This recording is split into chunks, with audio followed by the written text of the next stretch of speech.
ಒಳ್ಳೆ ಮನುಷ್ಯನ ಹಾಳು ಮಾಡೋದು ಒಂದು ಉದ್ದೇಶ ಸರ್ ಇವ್ರದ್ದು. ಎಲ್ಲೋ ಕುತಂತ್ರಿ ಕೆಲಸ ಅಂತ ನಾನು Dhruvan, you have to wear it. I would love to leave the show than wearing this.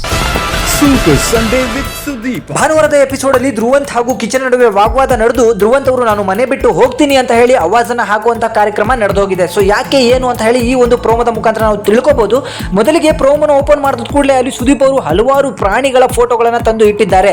So ಆ ಪ್ರಾಣಿಗಳಿಗೆ ಇರುವಂತಹ ವ್ಯಕ್ತಿತ್ವವನ್ನ ಅವರ ಕೊರಳಿಗೆ ಹಾಕಿ ಅದರ ಬಗ್ಗೆ ಒಂದು ವಿಶ್ಲೇಷಣೆಯನ್ನ ಕೊಡಬೇಕು ಅಂದಾಗ ಮನೆಯಲ್ಲಿ 3 ಜನ ಒಟ್ಟಿಗೆ ಧ್ರುವಂತ್ ಅವರ ಹೆಸರನ್ನ ತಗೊಳ್ತಾರೆ. ಅದಕ್ಕೂ ಮೊದಲು ಕಾವ್ಯ ಅವರು ಎಮ್ಮೆಯನ್ನ ತಗೊಂಡು ಎಮ್ಮೆ ಚರ್ಮ ಅಂತ ಹೇಳಿ ನಮ್ಮ ಗಿಲ್ಲಿ ಅವರಿಗೆ ಹೇಳ್ತಾರೆ. ಅದಕ್ಕೆ ಮೂಲ ಕಾರಣ ಏನಂತ ಹೇಳಿದ್ರೆ ಗಿಲ್ಲಿ ಅವ್ರನ್ನ ತುಂಬಾ ಕಡೆ ತಿದ್ದೋ ಪ್ರಯತ್ನವನ್ನ ನಾನು ಮಾಡಿದ್ದೀನಿ, ಆದ್ರೆ ಅವ್ರು ಎಲ್ಲೂ ಕೂಡ ಬದಲಾಗಿಲ್ಲ. ಅದನ್ನ ಇವತ್ತಿಂದ ನಾನು ಖಂಡಿತವಾಗಿ ಬಿಡಬೇಕು ಅನ್ಕೊಂಡಿದ್ದೀನಿ ಅನ್ನೋ ಒಂದು ಮಾತನ್ನು ಕೂಡ ಅವರು ಹೇಳ್ತಾರೆ.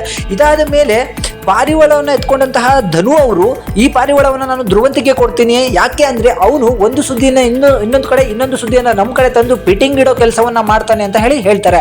ಇದಾದ್ಮೇಲೆ ಅಭಿ ಅವರು ಬಂದು ನರಿ ಅನ್ನೋದನ್ನು ತಗೊಂಡು ನರಿಯನ್ನು ನಾನು ಧ್ರುವಂತಿಗೆ ಕೊಡ್ತೀನಿ, ಯಾಕಂದ್ರೆ ಅವನ ಹತ್ರ ಒಂದು ನರಿ ಬುದ್ಧಿ ಇದೆ ಅಂತಾನು ಕೂಡ ಅವನು ಹೇಳ್ತಾನೆ. ಇದಾದ್ಮೇಲೆ ಮಾಳುವರು ಕೂಡ ಬಂದು ಮಾಳುವರು ತಗೊಳ್ಳುವಂಥದ್ದು ಚೇಳನ್ನು ತಗೊಂಡು ನಾನು ಧ್ರುವಂತಿಗೆ ಕೊಡ್ತೀನಿ, ಯಾಕಂದ್ರೆ ಅವನಲ್ಲಿ ಒಂದು ವಿಷ ಇದೆ, ಇನ್ನೊಬ್ಬ ವ್ಯಕ್ತಿಯನ್ನ ಹಾಳು ಮಾಡದ ಈ ವ್ಯಕ್ತಿಯ ಕೆಲಸ, ಅವನ ತಲೆಯಲ್ಲಿ ಏನಿದೆ ಅದು ಇನ್ನೊಬ್ಬ ವ್ಯಕ್ತಿಗೆ ತುಂಬಿ ಅವನು ಕೆಟ್ಟವನಾಗಿ ಮಾಡೋದೇ ಈ ವ್ಯಕ್ತಿಯ ಕೆಲಸ ಅಂತ ಹೇಳಿ ಅವರಿಗೆ ಎಲ್ಲರೂ ಕೂಡ ಟಾರ್ಗೆಟ್ ಅನ್ನ ಮಾಡ್ತಾರೆ. ಆ ಸಂದರ್ಭದಲ್ಲಿ ಧ್ರುವಂತ್ ಅವರು ಅಲ್ಲಿ ಕೊಟ್ಟಂತಹ ಫೋಟೋವನ್ನ ಕುತ್ತಿಗೆಗೆ ಹಾಕೋಬೇಕಿತ್ತು, ಬಟ್ ಅವರೆಲ್ಲರದನ್ನು ಕೂಡ ಇಸ್ಕೊಂಡು ಕೈಯಲ್ಲಿ ಇಟ್ಕೋತಾರೆ. ಆಗ ಸುದೀಪ್ ಅವರು ಹೇಳ್ತಾರೆ ಧ್ರುವಂತ್ ಅದನ್ನ ನೀವು ಹಾಕೊಳ್ಬೇಕು ಅಂತ ಹೇಳಿ. ಆಗ ಧ್ರುವಂತಿಗೆ ಸಿಟ್ಟು ಬಂದು ನಾನು ಇದನ್ನ ಹಾಕೊಳ್ಳಲ್ಲ, ನಾನು ಈ ಕೂಡಲೇ ಇಷ್ಟಪಟ್ಟು ಈ ಶೋನ ಬಿಡಬೇಕು ಅಂತಿದ್ದೀನಿ, ನನಗೆ ಈ ಶೋ ಇಂದ ವಾಪಸ್ ಕಳಿಸಿದ್ರೆ ನಾನು ಇದನ್ನ ಹಾಕೊಂಡು ಹೊರಗಡೆ ಹೋಗ್ತೀನಿ ಅಂತ ಹೇಳಿ ಸುದೀಪ್ ಅವರಿಗೆ ವಾದವನ್ನ ಮಾಡಿದ್ದಾರೆ. ಸೊ ಈ ರೀತಿ ಯಾರು ಕೂಡ ಮಾಡಿರ್ಲಿಲ್ಲ, ಮಾಡಿದವರಿಗೆ ಯಾವ ರೀತಿ ಬುದ್ಧಿ ಕಲಿಸಬೇಕು ಆ ರೀತಿ ಸುದೀಪ್ ಅವರು ಕಲಿಸಿದ್ದಾರೆ. ಬಟ್ ಧ್ರುವಂತ್ ಅವರು ಯಾಕೆ ಈ ರೀತಿ ಮಾಡ್ತಾರೆ ಗೊತ್ತಿಲ್ಲ, ಮನೆಯಲ್ಲಿ ಅವ್ರಿಗೆ ಯಾರು ಏನು ಹೇಳಬಾರ್ದು, ಇವನು ಮಾತ್ರ ಎಲ್ಲರ ಮೇಲೂ ಕೂಡ ಕೂಗಾಡ್ಬೋದು ಅನ್ನೋ ಒಂದು ರೇಂಜಿಗೆ ಬಂದಿದೆ.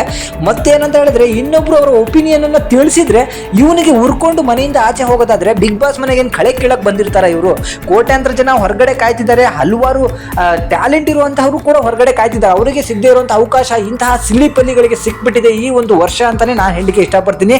ಬೇಡ ಅಂತವ್ರನ್ನ ಈಗಲೇ ಒದ್ದು ಹೊರಗಡೆ ಹಾಕ್ತಾ ಇರಬೇಕು. ಆಟ ಆಡ್ತಿರೋರ್ನ ಒಳಗಡೆ ಬಿಡ್ರಿ, ಗಟ್ಟಿಗಿತ್ತಿಯವ್ರನ್ನ ಒಳಗಡೆ ಇಟ್ಕೊಳ್ಳಿ.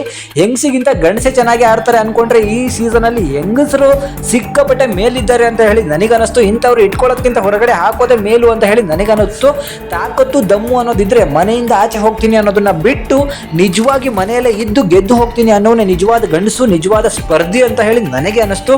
ಸೊ ಸುದೀಪ್ ಅವರು ದಯಮಾಡಿ ಅವ್ರನ್ನ ಆಚೆ ಕಳಿಸಿಬಿಟ್ರೆ ತುಂಬಾ ಒಳ್ಳೇದು ಅಂತ ಹೇಳಿ ನನಗೆ ಅನಿಸ್ತು. ಸೊ ಇದ್ರ ಬಗ್ಗೆ ನಿಮಗೆ ಏನು ಅನ್ಸುತ್ತೆ ಅದನ್ನು ದಯವಿಟ್ಟು ಕಮೆಂಟ್ ಮುಖಾಂತರ ತಿಳಿಸಿ. ವಿಡಿಯೋ ಒಂದು ಲೈಕ್, ಶೇರ್, ಸಬ್ಸ್ಕ್ರೈಬ್ ಮಾಡೋದನ್ನ ಮರಿಬೇಡಿ. Thank you.